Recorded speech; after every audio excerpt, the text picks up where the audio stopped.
You think they would give us some money then to take care of our families, to fix our roofs, that have been torn up by the hurricane winds that came through, to make sure we have clean water to drink? You think they might pay attention to us then?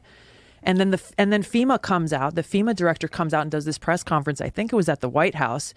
And she says, somebody said, well, what are you doing for Maui? She's like, we're giving a one-time $700 payment to everybody who's been impacted by the wildfire. A one-time $700 payment.